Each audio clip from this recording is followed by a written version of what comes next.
From winning Ligue 1 and reaching the Champions League quarterfinals in 2010 to losing their professional status in 2024, the downward spiral of Bordeaux, one of France's most historical clubs, has been swift and painful, but sadly, not unexpected. 1 year ago, I did a piece on another historic French club losing their professional status in FC Sochaux. In that video, I mentioned this. Bordeaux were about to face the X last year, but miraculously survived. 1 year. Just 1 year on, and we are in this situation. Ultimately, it is again down to an owner who is not fit for purpose to own a football club. But the LFP, the governing body of French leagues, is also very much responsible for this. Since the pandemic in 2020, Ligue 1 and subsequently the divisions down below have struggled to get any decent money from TV rights, and as a result, a lot of clubs' finances, including Bordeaux's, have suffered massively. This, combined with them failing to protect clubs from bad owners, have successfully killed off one of the most historic clubs in French football. So let's talk about it.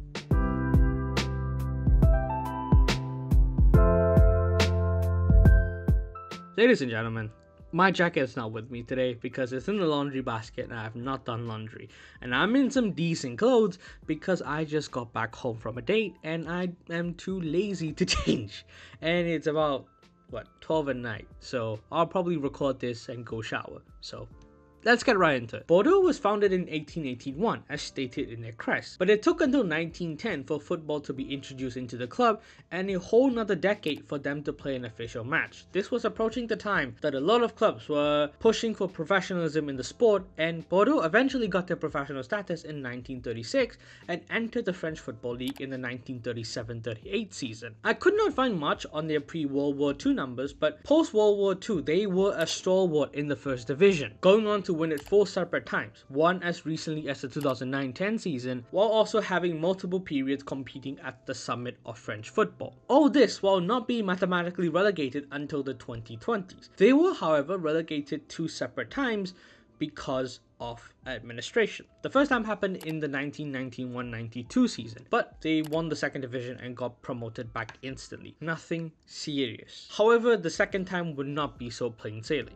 And that is where our story lies today. Now, for the longest time, Bordeaux were owned by a multimedia company called M6, which are a pretty big deal in France. They are the biggest private television channel in the country, and they owned Bordeaux from 1999 onwards, and their main goal was to bring Bordeaux back to its former glories, and they did partially succeed in doing that. 1 Ligue 1, 1 Coupe de France, 3 Coupe de la Ligue, which is essentially the French League Cup, and 2 Trophées des Champions, which is essentially the French equivalent of the Community Shield from England. In 2009-2010, they topped a Champions League group consisting of Bayern Munich and Juventus while remaining unbeaten and reached the quarter-finals. In addition to this, they finished outside the top 7 in the league only thrice in 20 years. Even though Bordeaux won racking league title after league title the same way PSG are now, that is still a pretty successful stint. But in November 2018, M6 decided to sell the club to an American private equity firm based in Miami called the General American Capital Partners, which will be referred to as JCP for the remainder of the video, who then apparently sold all their stocks to another private investment firm called King Street within a year. Now, this is where the story gets a little muddy because I could only find one source on this topic, but apparently when JCP initially bought the club in 2018, they had investment from 2 private investment firms, one of them being King Street. They also ended up getting 86% of the share, while GACP got the other 14%, but they made every single major decision at the club, despite only having 14%. And apparently, the CEO of GACP, Joseph De Grossa, severely overestimated the amount of profit they would get from owning a football club, and within a year sold their 14% to King Street. Mind you, when they bought the club, they branded PSG as quote-unquote bullies of the league and declare war on them. In hindsight, that is pretty hilarious. Not for Bordeaux though, they were being passed around and their on-field performances were starting to take a hit because of it. But now that they have an owner that has 100% stake in the club, maybe they could stabilize and push up the table, they go into administration in 2 years. 2020 to 2021 was a horrible period for a lot of clubs in French football. First up, the 2019-20 season was cancelled prematurely because of the pandemic. The standings were official and PSG were crowned champions, but I'm not sure every club received the full prize money for the positions they finished in. And even if they did, they missed out on 4 to 6 games worth of ticket revenue. And playing behind closed doors would go on to the next season, and fans would only be allowed back in for the final couple game weeks of the season, and also at a limited capacity. So teams lost out on a lot of money from ticket revenue. But all of that is insignificant compared to the failed TV rights deal. Story time. Ligue 1 had a TV rights deal with a Spanish media company called Media Pro, which would pay them over 800 million euros per season for 4 years.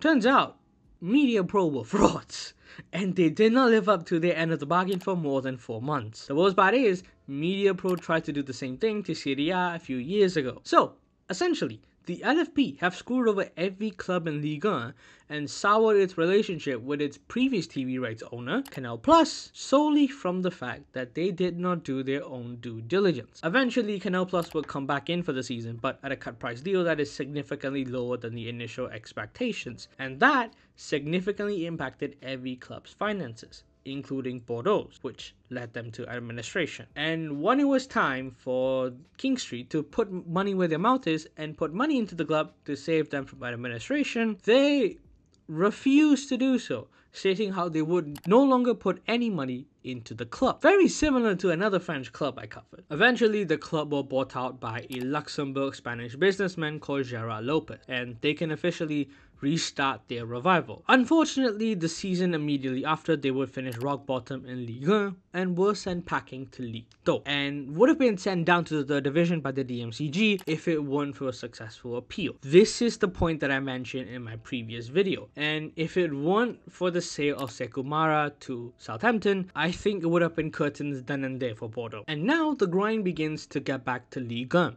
They did it one time before, surely they can do it again.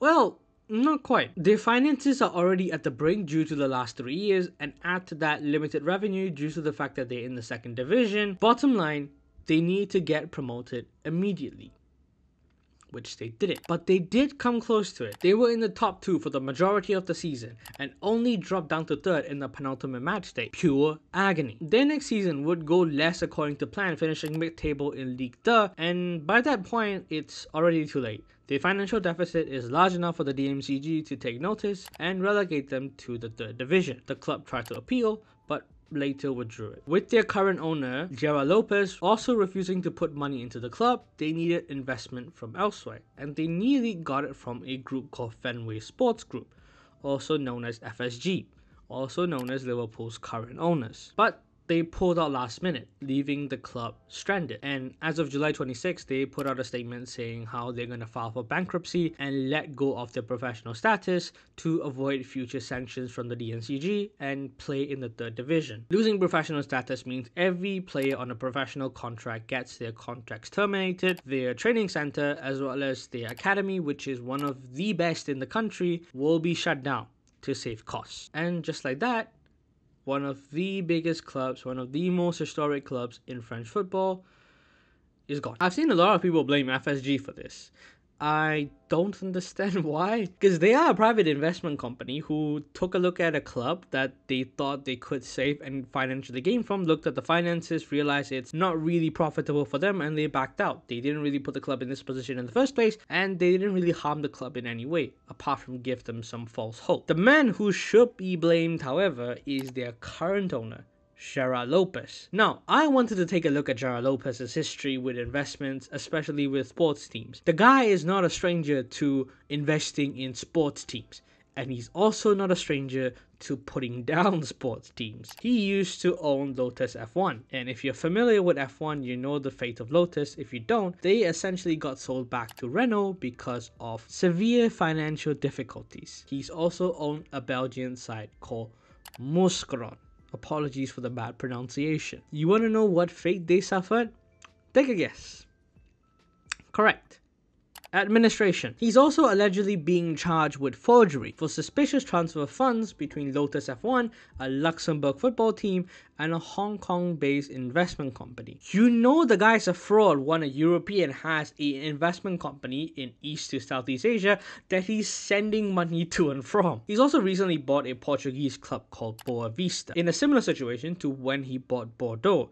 So I won't be surprised if we see Boa Vista struggling financially in the near future. Oh yeah, I forgot to mention while I was recording the video that he's also once been kicked out by Lille before owning Bordeaux. So yeah, if you were thinking I had some good things to add, you'd be horribly wrong. In summary, the man is a walking red flag. The fact that the LFP have allowed this man to own a football club in the country, let alone one of the biggest ones, without doing any background checks, is fucking disgraceful. Mind you, Bordeaux are dead through no fault of their own, but through the incompetency of the governing body of French League football. The biggest loser in all of this are the fans. Players can go on to pastures new. They will have their contracts terminated. Staffs can leave and resign. Gerard Lopez will probably sell the club in about a few months to maybe a year. But the fans will always be here. They will have to endure this all. They won the fucking league 15 years ago. And now they're not even a professional club anymore. Earlier in the video, I told you about how Ligue 1 were done over by Media Pro a few years ago. Well, they are in the same situation again, as they were struggling to sell their TV rights up until about a couple of days ago when DAZN and beIN Sports bought it. Apparently it's a deal just a little over 500 million euros per season, which is actually less than the deal Canal Plus offered them as a last ditch when Media Pro ditched them. Mind you, a huge percentage of a team's revenue comes from TV rights deals. So not having one or having a very piss poor deal is detrimental to a club's financial health. And so teams essentially end up having to sell their best players year in year out, which is in no way an optimal way to build a team. Lille won the league in 2020-2021 and ended up selling half their 11. Lens gave PSG a run for their money 2 years ago and ended up selling their entire 11 in spite of making the Champions League. This is just not the way to run football. And as per a reliable source from France, there were 8 Ligue 1 clubs: Auxerre, Lens, Nantes, Reims, Montpellier, Brest, Le Havre, and Angers, who were all on the verge of bankruptcy due to the lack of a TV rights deal. 8 teams. That's nearly half the pissing league. And from a broadcaster's point of view, what's there to look forward to in Ligue 1 anymore? There always used to be a marketable figure in the league, albeit they were all from PSG. David Beckham, Neymar Jr., Kylian Mbappe, Lionel Messi. But who do they have to look forward to now? Sure, the French league produces some pretty nice games, and there's always one breakout star who gets a big move. Victor Osimhen, Eduardo Camavinga, Aurélien Tchouameni, Jeremy Doku, and as recently as a couple weeks ago, Lenny Yoro. But the broadcasters do not care about that. They only give a shit about the big stars, and currently there's none in the league, and no club barring PSG is rich enough to pay for one. I can guarantee you now, in July 2025, we will be sat here talking about another French club that has suffered the same fate as Sochaux in 2023 and Bordeaux in 2024. The LFP's failure to look after its clubs is starting to take its toll. And to tie it back to Bordeaux, I'm sure within my lifetime, Bordeaux will be back to Ligue 1, but it will be a while. Assuming Ligue 1 is still there. French football is slowly dying, and the big reason why it is dying is because of the lack of money there. And for that money to be there, it needs to come from somewhere.